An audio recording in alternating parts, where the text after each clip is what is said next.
NASCAR, like other series, is no stranger to emotional moments. Whether it's an underdog team and driver coming together and clawing their way to a win, or the first race following a true tragedy, the sport has seen some of the most emotional moments in sports. So everyone, put on your seatbelts and let's take a drive through Victory Lane as we take a look at the top 10 most emotional wins in NASCAR history.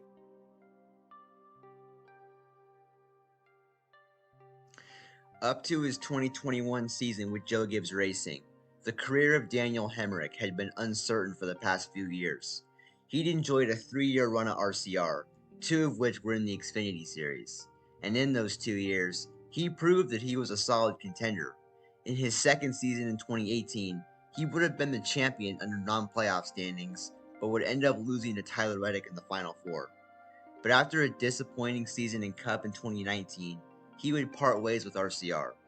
His 2020 season with Junior Motorsports wasn't much better, and after he was signed to drive the number 18 car for Joe Gibbs Racing in 2021, it was kind of a make-or-break year for him.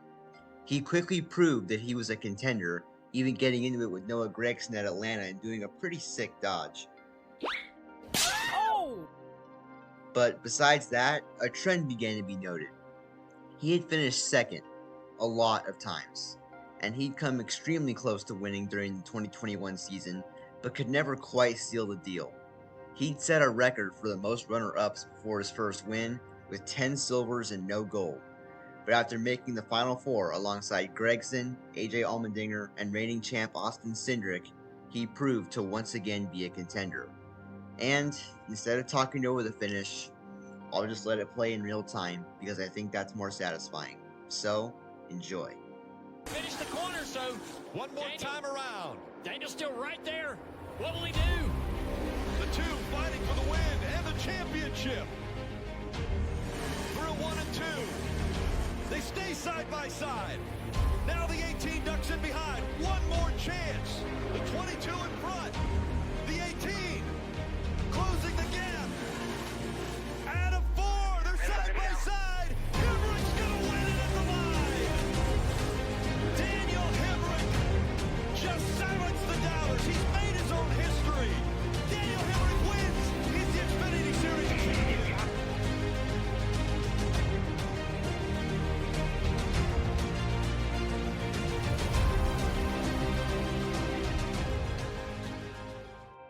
His career since then has had its ups and certainly had its downs, but as a fan of his, I really couldn't be happier to see him win that championship.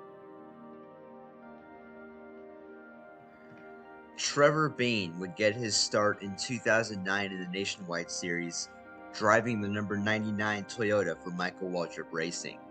He showed promise in his starts for the team, including a race at IRP where he led 34 laps from the pole and finished 7th. He did well enough in the 2010 season to earn a ride with Roush Fenway Racing midway through the year. He made his first Cup start at Texas with the Wood Brothers, where he would earn a solid 17th place finish. He'd be tapped by the Wood Brothers to drive the number 21 for select races in 2011, the first of which being the Daytona 500, and what happened next is nothing short of miraculous. Former pole center of the 500. Edwards has room underneath. Now he pushes Trevor Bayne. It's over.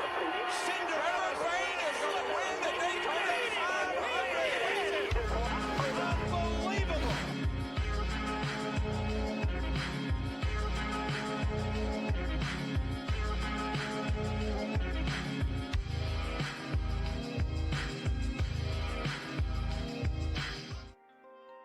This moment is the only one of its kind, and more than likely it will stay that way forever. A rookie winning the Daytona 500 just isn't a big deal anymore. Austin Cindric won the Daytona 500 as a rookie in 2022, and it didn't receive nearly as much attention as this. And despite Bayne's lack of success afterwards, his name is forever etched into history, and he will always be remembered for this singular moment, making the story of Trevor Bayne's 2011 Daytona 500 win a true Cinderella story and one of the greatest one-win wonders in NASCAR history.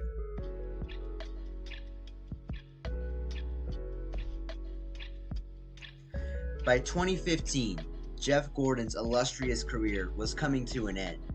He'd put up a championship level year in 2014 at age 42 by winning 4 races, and in his swan song year, everybody was wondering whether we'd see him win one last time. He'd come close at Bristol, Pocono, and Talladega, finishing 3rd place in each. He qualified 5th in a late season playoff race at Martinsville, and as fate would have it, just the right amount of chaos happened. Contender after contender would suffer issues, and it became apparent that if Jeff Gordon was going to win his final race, it was going to have to be tonight. Only problem is, Joey Logano is out front and dominating, so if Jeff is going to win this race, something's going to have to happen to the... Kenza takes him out! Logano into the wall! Caution comes out and the crowd roars! Okay then. Jeff Gordon looking for a storybook ending to the 2015 season. Out of 3 and 4, this win's gonna punch his ticket to the championship 4. Gordon wins at Martinsville. Yeah, that's how you fight. You heard the commentator. Jeff Gordon was competing for a championship in his final season of Cup racing, and while he would ultimately fail to win the gold in the end, he still had one of the most emotional final wins in NASCAR history. It's not often that you see a driver's final win and know immediately that this is likely their last. Nobody suspected that Jimmy Johnson's Dover win in 2017 would be the last win he'd ever score. Nobody expected Dale Sr.'s win at Talladega in 2000 to be his last. It isn't often that we see a moment like this, where everyone is acutely aware that this might be the last win Jeff Gordon will ever score. And that's what creates the emotion for me.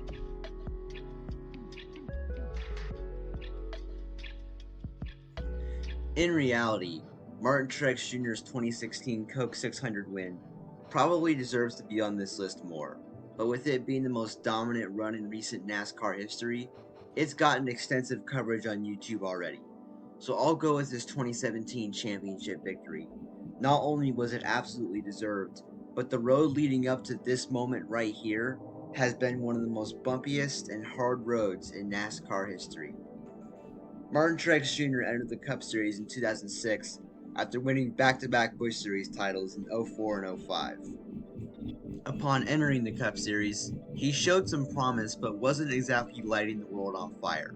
His highlight of his time with DEI was a victory at Dover in 2007. This wasn't the DEI that had been racing for championships in the early to mid-2000s. This was a fractured, declining organization weighed down by internal issues and leadership disputes, as Teresa Earnhardt, owner of the team, and her stepson and driver Dale Earnhardt Jr. had conflict after conflict. Dale Jr. left the team at the end of 2007, and Truex would be forced out at the end of 2009 as DEI went through merger after merger and eventually faded away into obscurity. He ended up landing at Michael Waltrip Racing, which in 2010 was largely viewed as the Rick Ware Racing of the day, a backmarker team that would run in last place all day if they even qualified for the race. They began to dubiously catch steam in the early 2010s with Clint Boyer, and even finished second in the standings in 2012. At Sonoma in 2013, Truex would score his second career win by 8 seconds over Jeff Gordon. He was in position to qualify for the chase that season heading into Richmond, and the main obstacle in his way is Ryan Newman. Late in the race, Truex was running top 10. You may have noticed though that Ryan Newman is the leader, which is a problem. If he wins this race, Truex won't qualify for the chase. What happens next is one of the biggest controversies in NASCAR history.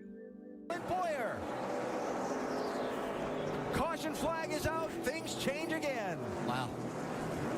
You're rolling, man. You're rolling. You're rolling. You're rolling. Leader's right behind you. Leader's right behind you. Right behind you. Right behind you. You're all right. Ding, ding, ding, ding, ding. You're all right. You're legal. You're legal. You're legal. You're legal. Got a little tap there, I believe, from Dale Jr. in the 88.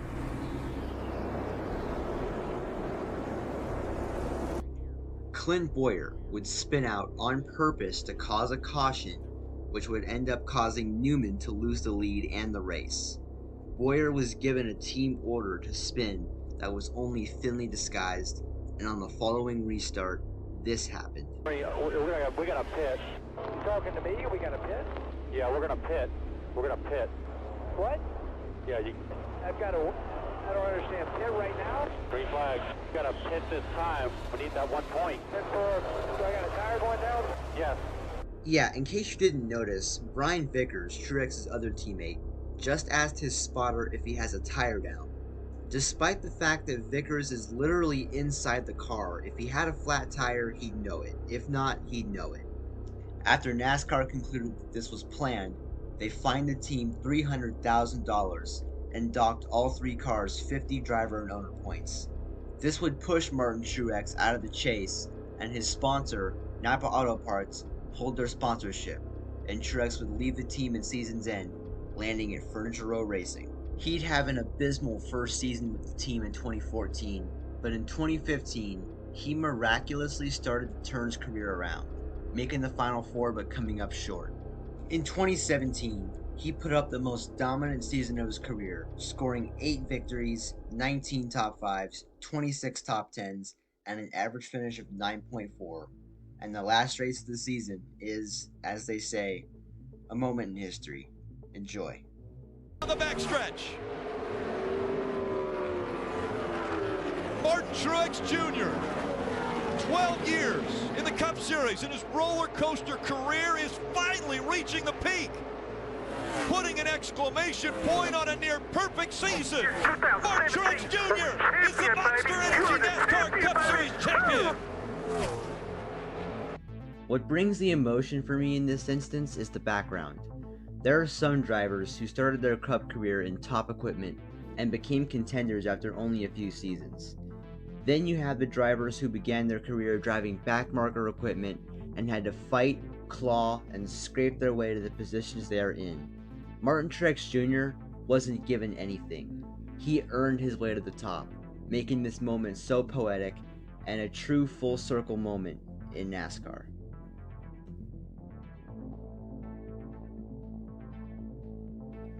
Michael Waltrip is one of the most interesting drivers in NASCAR history. He began his career in 1986, driving the number 23 Pontiac for Chuck Ryder. His body of work leading up to 2001 consisted of years of bouncing from team to team, often driving underfunded equipment, and to this day I think Waltrip never got the credit he deserved for how good of a driver he actually was. The 2001 Daytona 500 was his first shot in solid equipment, and I cannot stress to you enough how awesome this moment should have been. Let's pretend that the crash in turn 3 on the final lap doesn't happen. Michael Waltrip, after 462 Cup starts, finally wins his first race. His brother Darrell is announcing the finish, and now you have one of the most emotional victories in NASCAR history. But of course, the tragedy in turn 3 did happen, and it's one of NASCAR's darkest days. Few wins in NASCAR history carry the emotional weight of Michael Waltrip's 2001 Daytona 500 win. Dale Earnhardt would die doing what he loved, and I like to think the last thing he saw before his fatal wreck was his 2 drivers speeding away into the history books.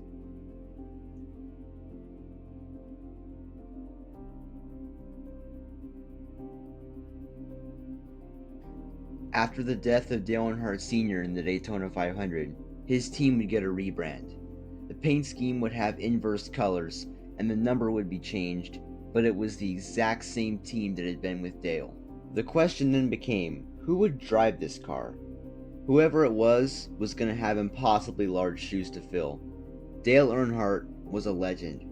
His accomplishments with RCR made him immortalized in NASCAR lore forever, and he is often brought up in the conversation for the greatest driver in the history of the sport. It was obvious to everyone at the time that no matter who they selected to drive the car, they would never be senior. But little did we know at the time that the driver selected to drive the car would end up being a generational talent in his own right, and that driver's name was Kevin Harvick.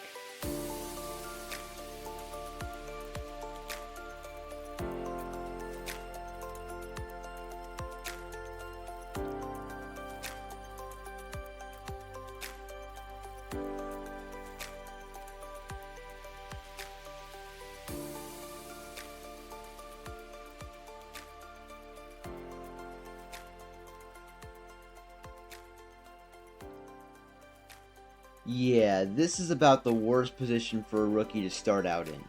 The week before, he had no idea he was going to be running in the Cup Series full time, on top of running an entire Busch Series season. Most rookies in this sort of scenario would likely end up doing awful and have their career end before it even began. But Harvick would prove his worth almost immediately, and this would happen in just his third start. When they get down here to turn 3, Haas, slow car might be in the way. Here he comes. He's going to drive it to the bottom. Oh, Harvick's leaving a lot of bottom. The slow car is going to be in the way. Just like a year ago, he's going to get him, though. He's going to get him. Gordon got loose. It's Harvick. Harvick goes.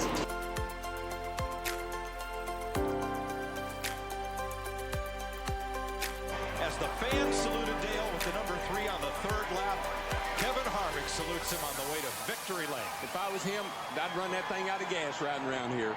What could be more fitting? What could be more special? Not only would this victory be the first for the team since Dale's death, but the way he won it was eerily similar to the way Dale won this exact race just one season ago. Harvick would add another Cup win to his resume later in the year, and would end up winning the Busch Series title that same season. The man was just on another level. This moment remains one of the most emotional in NASCAR history, and a fitting tribute to a legendary driver. By 2004, Jimmie Johnson was an established driver in the Cup Series. He'd make his first Busch Series starts driving the number 59 car in 1998, and he'd be tapped to drive the number 92 for the full 2001 season. And despite doing okay in his first full-time season, this is what most people remember his season for. Something broke in the car. Oh, my God. Something broke in the car.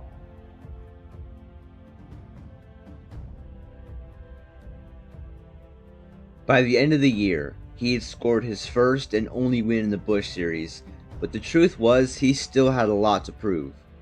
But Jeff Gordon saw the potential that he had, and convinced Rick Hendrick to sign him for the 2002 season, and the rest up to this point had been history. Entering 2004, Johnson was a 6-time winner in NASCAR's Top Series. Entering a chase race at Martinsville, he'd won 5 races in just the season alone, including the race the week before. Johnson led 67 laps and won the race. But unbeknownst to Jimmy or anyone else at the time, a tragedy had happened earlier that morning. A Hendrick Motorsports aircraft would crash on its way to the track, killing all 12 people on board. John Hendrick, president of Hendrick Motorsports, his twin daughters, and Ricky Hendrick, son of Rick Hendrick, Kimberly and Jennifer Hendrick, general manager Jeff Turner, and chief engine builder Randy Dorton, Joe Jackson, an executive at DuPont, and the 2 pilots lost their lives that day. Jimmy wouldn't find out until the race was over, but the team pushed on. Johnson would win the very next week in a tributary paint scheme, which would help ease the mental wounds suffered by the entire organization due to the tragedy.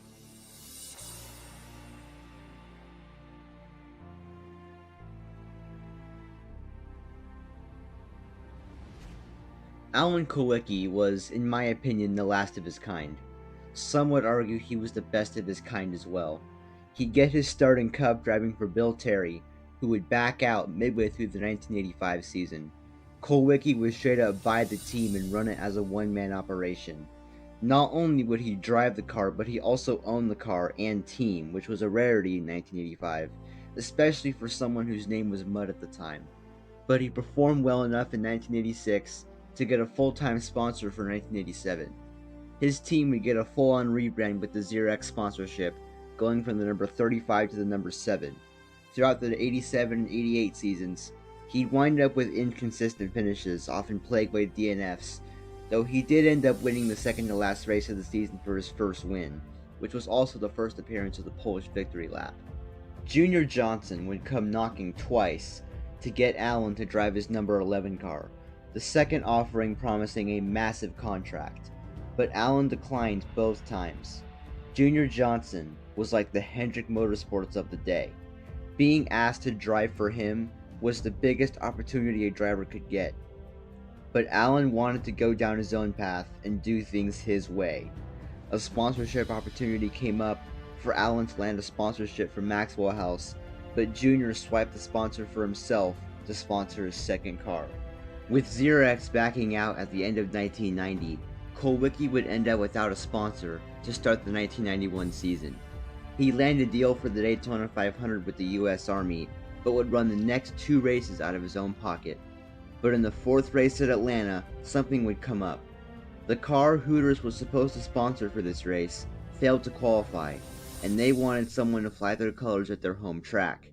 And that is how the Hooters number 7 would make its first appearance in NASCAR.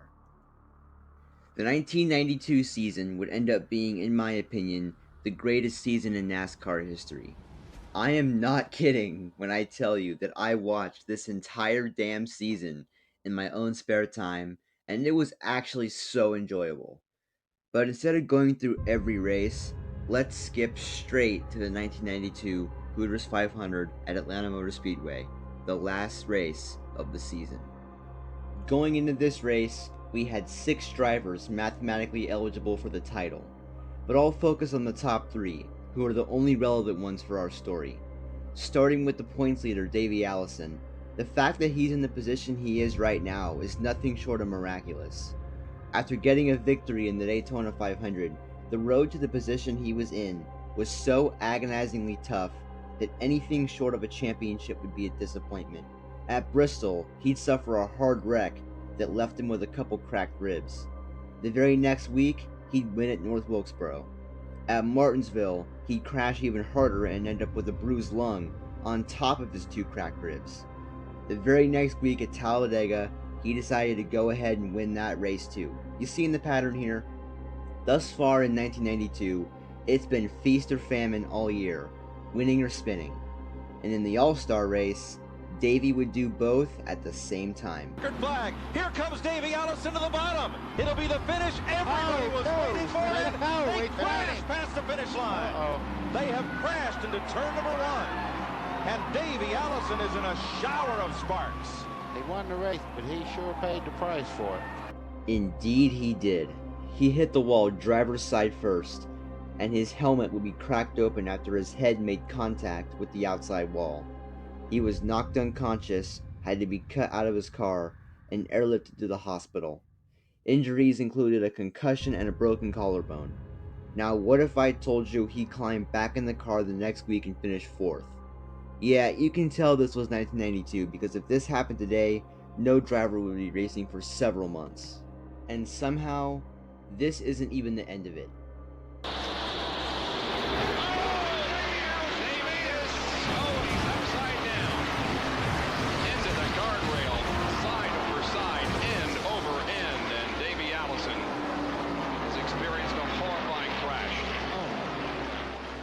Alright, add a broken wrist, a broken forearm, and busted blood vessels in his eyes to the list of injuries this season. The fact that Davey is even racing for a championship, let alone leading the standings, is a miracle. How is this man even standing? As for Bill Elliott, he was driving the car that Junior Johnson tapped Allen to drive for that season.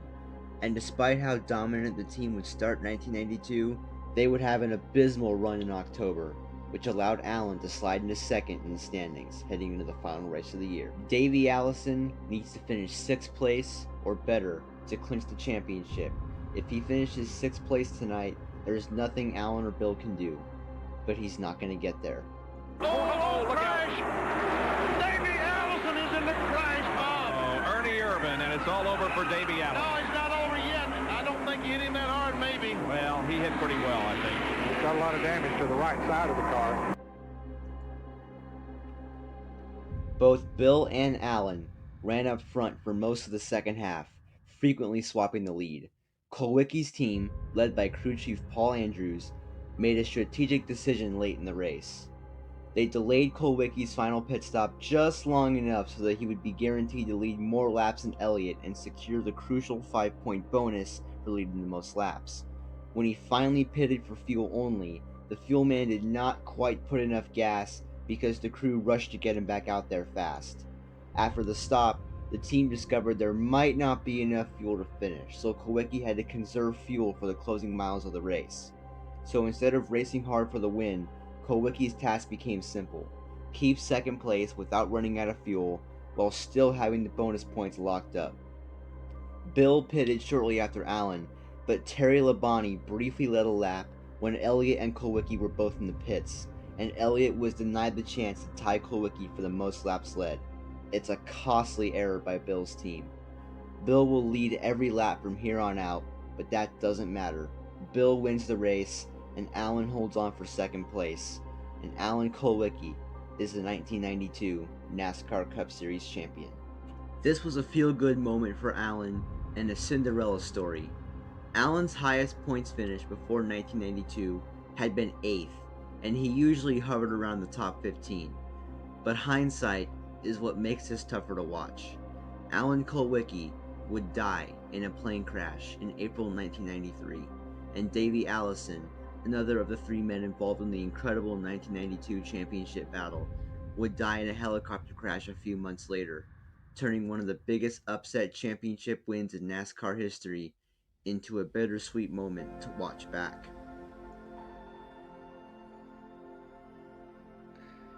This one gives me a pang in my heart every time I watch it. The 2001 Pepsi 400 was the first race at Daytona since Dale Earnhardt's death. Just like the 1992 season, I watch this entire race back and I get chills down my spine every single time I see it. You probably figured out by now who wins this race and why it's so special, but in order to grasp the magnitude of this, you need to see it for yourself. White flag is out. Final lap at Daytona. 180,000 on their feet, screaming wildly. 2.5 miles to go. Just exactly the opposite of the Daytona 500. It was 15 and 8. Elliott Sadler's trying to keep Bobby Labonte behind. He can't do it. But he does move down in front of Rusty Wallace on that fast line. Clear, off clear. Bobby Labonte looking for some help, trying to get up there. His teammate Tony Stewart has never answered the black flag. And they're 4 wide back between the Wallace boys. Here they come, turn 4, final lap of the Pepsi 400. Michael Waltrip in second, but it's going to be Dale Earnhardt Jr. using lessons learned from his father to go from 6th to 1st and score the victory in the Pepsi 400. That's unbelievable. Yes! Man. Car in the infield. The 1998 Daytona 500 when his father finally won. This is so cool. Storybook ending. This is great.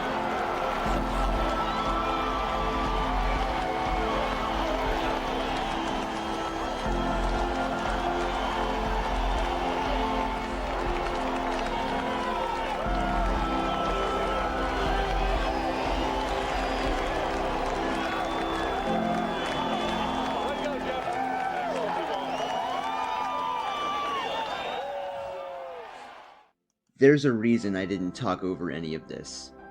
It's one of those moments you just have to see for yourself to truly understand.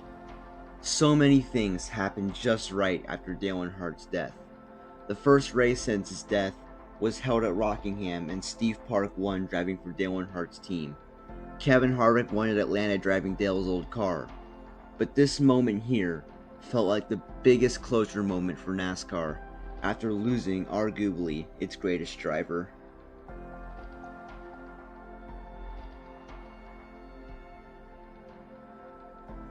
Dale vs. Daytona was a saga that had lasted for 2 decades. Dale had been trying for 20 years to win the Great American Race, and by 1998 had become infamous for all the ways he failed to win the race. His first attempt to win the race was in 1979. While he did lead some laps, the race is remembered for this more than anything Dale did that day. In 1986, he was one of the fastest cars out there but had to make an unscheduled pit stop for fuel late in the race. He finished 14th. He looked like he had it in the bag in 1990, but would get a flat tire on the final lap and surrender the lead to Derek Cope. It would be the only victory of Cope's entire career. In 1991, he was once again a contender, but would hit a seagull and had to pit for repairs. In 1993, he dominated the race but was passed on the final lap by Dale Jarrett. In 1997, he would suffer a massive crash in which he flipped and spun through the infield grass, but miraculously, he would drive the car back to the pits and finish the race in 31st. Now for 1998. 20 years of trying, 20 years of frustration. Dale Earnhardt will come to the caution flag to win the Daytona 500. Finally, the most anticipated moment in racing. If John Elway can win the Super Bowl, Dale Earnhardt said he could win the Daytona 500. Every man on every crew has come out to the edge of pit lane to congratulate the man who has dominated everything there is to win in this sport, except this race, until today. There goes the grass. Yeah, goodbye. A smoke show. Like the fellow who drives his Craftsman truck, Ron Hornaday, likes to do when he celebrates a victory. And now, look at that throng. Can he get to victory lane from here? Listen to this.